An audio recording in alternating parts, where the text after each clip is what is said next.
We're here today talking to Sonia Rodriguez about SA 2020, and you were one of the three tri-chairs, for SA 2020. How did you happen to get involved in it? Well, I chair the Mayor's Commission on the Status of Women, so I think the mayor knew of my commitment to helping to improve the status of women in San Antonio and San Antonio as a whole.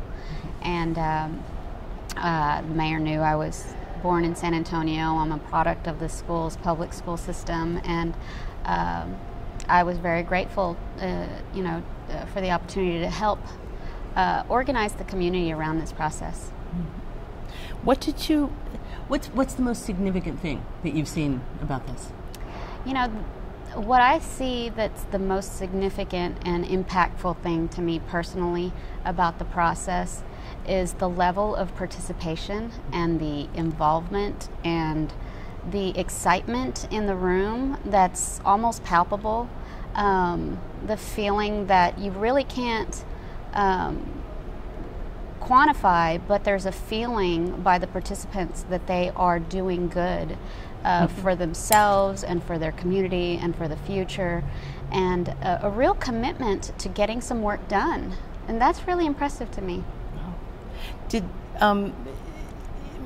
Ben Warner told me that he was humbled by both the number of people and the diversity of people, because he said it broke all sorts of Maslow's laws about, someone who is making less than $15,000 a year, that they wouldn't come out. People have come out across the spectrum.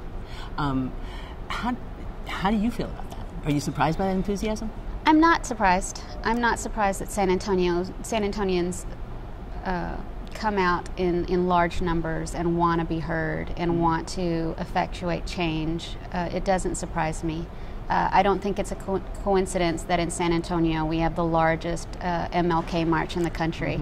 I think San Antonians are passionate. I think we want to share ideas. We want to be involved in where our city goes into the future.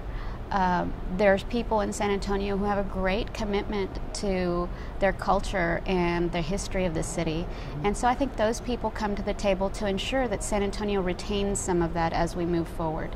So I think it wasn't surprising to me at all. No. If we can step back, we just saw the Martin Luther King parade, 100,000 people, people from all across the spectrum. All of those folks coming together, we saw in the past several months, in the past 6 months, a year, people in other parts of the country really divided by rhetoric, by hate-filled words. What's different about San Antonio? Well, I think people in San Antonio do have differences of opinion, and I think that's clear, and people can disagree. What I think this process is showing the country is that it's possible to sit together around a table and discuss issues that we may disagree on, but to find common themes and threads to build a consensus towards finding solutions to some of these problems that affect all of us.